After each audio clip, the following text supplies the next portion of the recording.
Welcome. How do I React? This is a brief technical interview about building UIs in React. It's by me, Leah Rivera. If you want to send me emails, ella@boxer.dev. Let's get started, shall we? So first off, what makes me qualified to give this talk? So people who know a bit about me know that I love React, I love domains, I love making websites. But first off, I've worked at Voxer, a consultancy company that I own as a software dev for about 2 years. In addition to that, I use TypeScript React to build UIs used by the 35,000 customers worldwide. I have a crippling addiction to domain names and web development. And I think the thing that qualifies me most to give this talk is the fact that I am an evil genius with a killer fashion sense. And here is a photograph for proof. And let's have a very brief outline of this presentation and obviously what React is. So React is an open source JavaScript or TypeScript library for building web UIs out of components, and it's maintained by Facebook. We're going to consider what React is and what it's used for, why we should use it, where it's used, and where can I use it, and finally, how we can get started. So first, let's ask the fundamental question: what exactly is React? Well, if you take one thing away from this talk, React is a declarative UI library written in JavaScript. Now, as React is declarative, we can define the structure of a page without necessarily defining how to insert elements into a page. And this has several benefits. It makes React incredibly fast to develop with. It makes it fast to join existing projects, and also it makes it easy to pick up for developers who are new to the JavaScript ecosystem. In addition, being declarative produces clearer, easier to understand code, and on top of that, it allows for performance optimizations under the hood. These include reducing the size of updates to the document object model, or the DOM, and we'll explain that in a moment. And also, it allows us to batch together updates to the web page, which is what makes React so fast, especially when compared to vanilla JavaScript. We use components in React to describe how the UI should work, and we achieve that because a component is the basic building block of a React app. It's, in effect, a function that bundles 4 pieces of information about an HTML element on a page, or React element on a page. And first, it bundles together the logic, or what the component does, the markup, or the HTML structure of that component, the styles, or what the component looks like on the page, and finally, the state, or what the component knows. It makes React declarative because it lets us lay out the pieces of the UI. It says what they should look like, what they should do, and it doesn't exactly specify how we add elements to the web page or how to compose those particular elements. And components are very useful because they let us keep the individual pieces of a page and of a website separated so that they're easier to work on individually. Now, components are what make React declarative, but how exactly can we declaratively write components? That's an excellent question. This is where JSX comes in. So as React is a JavaScript framework, we need to be able to write HTML in JavaScript. And this is combined using a sort of mix of HTML and JavaScript called JSX. So JSX is what's called syntactic sugar, and it allows a developer to easily define the attributes and the content of HTML elements in JavaScript. And this is a key part of what makes React declarative. JSX allows a developer to describe the UI, to give React instructions on what to render to the screen, but instead of saying that we'd like to apply this styles to this element or append this element after this element in this order, we simply lay out the structure of the component and we have React do all the heavy lifting for us. JSX also allows us to embed JavaScript expressions into a component, which will be evaluated when the component is rendered to the screen. You'll see that in a moment. So let's start with our first demo, which is Hello World. I've put together a very simple web page, and we're going to demonstrate the difference between vanilla JavaScript and React when manipulating the DOM. Let's take a look at the vanilla example first. So we've got a website, Hello World. Click this button and you're in for a big surprise. You click the button, it shows you an alert. I'm very grumpy you're not using React. We can hit OK. And this is the disgusting code behind this particular web page. Now, obviously you could embed this all in HTML, or you could write this all in HTML and add the event through JavaScript. But I think it's important to compare apples to apples and compare what exactly vanilla JavaScript, how you achieve a result in vanilla JavaScript versus how you achieve it in React. So we create a welcome div, we have a class list, and we add some classes. So we had 1, 2, 3, 4, 5 classes, and then we append that to the root container. And then we have a header, an H1 header. We add some text. We add some classes. We append the text to the header. We append the header to the welcome div. And same thing for a paragraph. We create a paragraph, a P element, and then we create a text node. We append the text to the paragraph. We append the paragraph to the welcome div. And finally, we create a button. We have some text. We add some more classes.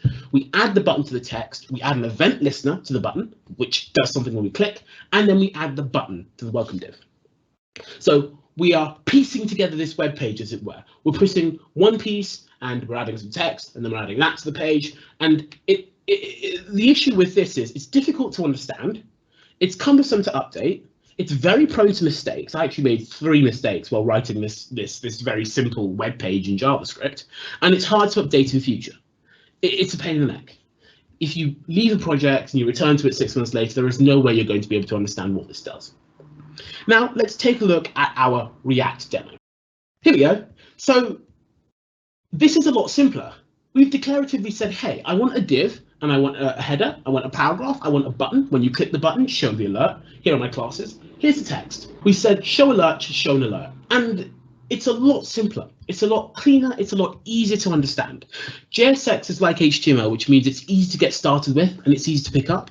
And it just functions. It just works. You're not piecing together the web page, but you're actually focusing on writing JavaScript code to make the web page do things. If you click the button, you're using React. Congratulations, you made a good choice. Back to the presentation. I know that the people who know even a small bit about React, they're screaming at me right now. What about state and props? And I'm coming to that.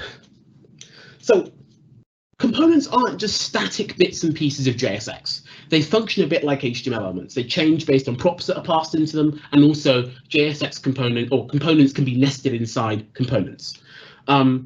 Components can also hold pieces of information in a local state, which in most cases re-render the view when updated.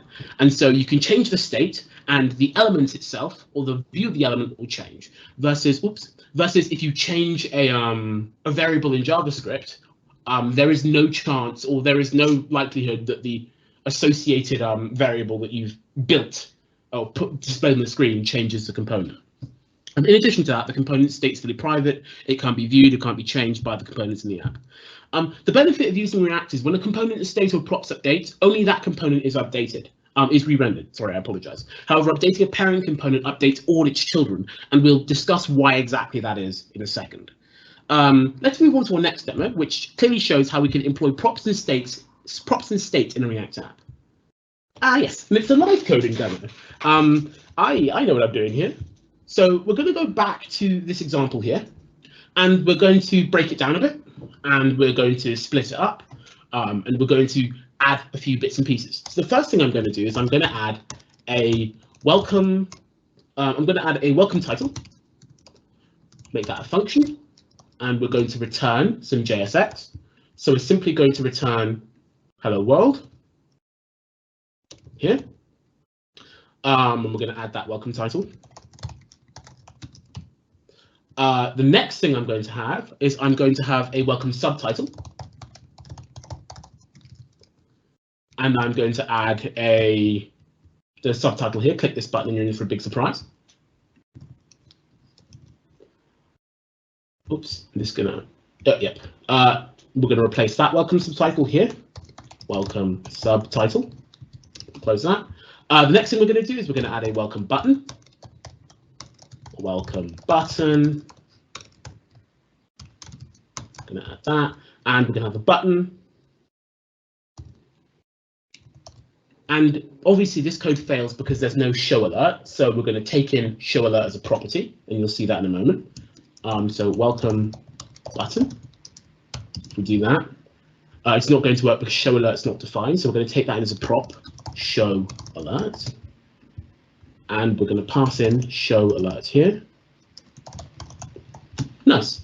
And so we've nested all of these components into this app component here. You click the button, it shows a message. Now let's do something a bit more fun. Let's embed some expressions. Let's take a name, for example. So I'm going to get rid of get show alert, and I'm going to call it get name equals. And I'm going to say I want to have an input name equals prompt to get some input. and let's ask, hello, what do you like to be called? Yes, I am using Tailwind for CSS. That is correct. I'm using a Tailwind library. I'm using a library for CSS because I don't want to write my own CSS. It's ugly. So we can get a name, but we also want to store that in a state.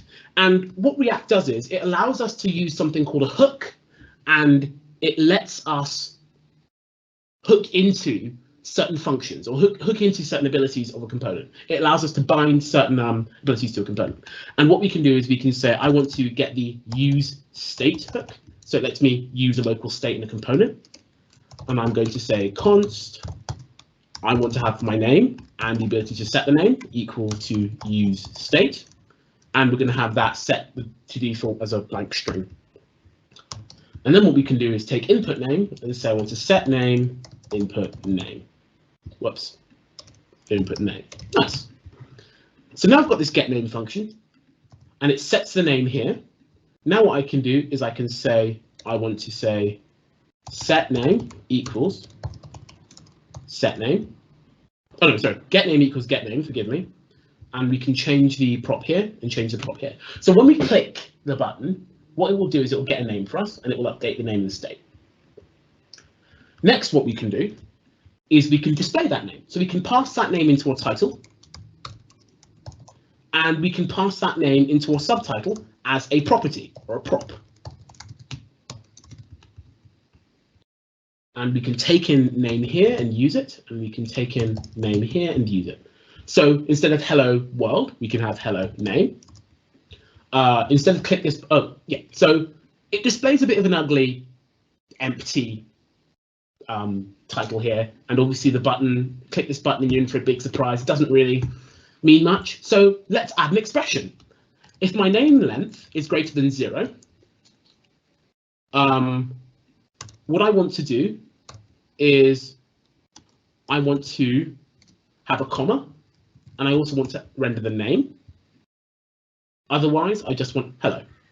And so we click the button, Leo, hello Leo, and we click the button, we pass in an empty string, it removes the name. For the welcome subtitle, let's say click this button, and let's say let's, if I have a name with a length which is greater than 0, let's say I want to update the name, Otherwise, I want to set the name. So that's using a simple ternary, your name, exclamation mark. So we click the button, we say, hello, Leo. Let's update your name. Hello, John. Oh, come on, John, there we go. Let's update your name. We can clear the name as well. But let's say my name is super really long. I've spelt that incorrectly. I've missed out no. If I click the button, then I need to type it all in again. What we can do is we can set the default field to be name. So we can pass in the name as a default value, Leo. Gives me back Leo. And last but not least, when we hit cancel, we get past null. And so what we can do is we can have a value here. So if it's null, what we want to do is we want to take the value. So we can say input name is null. If it is null, then we return an empty string. Otherwise, we return input name. Click the button, we can hit cancel, it works fine. Click the button, we say Leo. Click the button, we say hello. Click the button, we say bacon. Hello, bacon. And last but not least, okay, that's an incorrect name. I can now update that to say super long name. Voila. So yeah, it's really cool. Back to the presentation. There's a bit more to go, I apologize. If we take a look at the component hierarchy here, we've got an app component, we've got a welcome title, welcome subtitle, and welcome button. So React apps are structured in a component hierarchy. This is the diagram for the app that we've just created, and sometimes apps can have hundreds or thousands of components depending on what we render to the page. Let's take a look at the benefits of React that we've considered so far. First, it lets us declaratively lay out an interface, keeping our code clean. And then it lets us encapsulate a local state. And then on top of that, it allows us to automatically update the DOM on state change. which I think is really cool. And is something that I'm gushing over because it's not very easy to do in vanilla JavaScript. If we consider why exactly to use React, well, I think the first thing we should start off with, especially when compared to vanilla JavaScript, React is simple. And showing stuff on a web page is really, really, really hard. You need to think about changing attributes on elements. So that involves updating the source of an image, or updating the source of an image, for example. There we go. You need to think about handling events. So when the user hovers over something or clicks on something, you need to fix that. And when you're updating the page's DOM, which is a tree that represents your HTML code, you need to think about adding and removing elements. And React really helps with all three of these. The DOM, by the way, is simply an abstraction of the HTML code rendered by the browser. So it takes your HTML code and it provides, or your browser provides, a way to edit it in real time through the DOM. It's a tree of nodes with some APIs that allow you to get the results and set results and remove and add, and that represents your HTML elements. And so in effect, it's an abstraction of your HTML code. Every time we add an element to the page, your browser needs to reflow and, depending on the change, repaint the page. However, this is very expensive, and when manipulating the DOM with vanilla JavaScript, we need to be very careful how we do things. Reflow involves recalculating the positioning of elements on the page, and repaint involves applying styles and colors and so on and so forth. And even though it's what makes a browser work, it is a pain in the neck to constantly do. It slows a web page down. What React does is it abstracts all of that away from us with its declarative nature, and it makes it much simpler to use than verbose vanilla JavaScript. Now, the thing that makes React simple also makes React fast, and that's our second reason for using React. So instead of using the regular DOM, what React does is it says, hey, we're going to now abstract the abstraction of the HTML code, and so we're going to have a virtual DOM that makes updating a lot faster. And using this virtual DOM has three steps. First, we render, which converts the JSX to a VDOM object. Second, we diff, so we compare the VDOM and the standard DOM. And last but not least, there's a process called reconciliation, which converts the object to HTML. So the first step is rendering. We take this div class name PG white, this is a text node div, and we convert it into this object here. So it's a type of div. We don't have a key or a reference. A key basically allows you to uniquely identify an element among siblings, and a reference is a reference to an HTML actual node. And we have some properties. We have a class name, which is background right, and also we have children, which is a prop, and we have a key of type P. We have a key of null, ref of null. I'm sorry. We have a type of P, key of null, ref of null, and we have some props, some more children, which says this is a text in the div. And when we make a change to a component, it effectively gets rendered. So this causes a virtual DOM to update with the information about the current state, props, structure, and changes necessary. So the entire app is in effect written or changed, converted during the rendering process from this result here on the left to the virtual DOM object on the right. I've done a bit of research into this, and based on a few talks that I've gathered, it's very expensive to create DOM objects. However, when it comes to creating JavaScript objects, what you have is, apparently on a regular average computer, the React can handle 200,000 VDOM objects in a second, which is absolutely insane.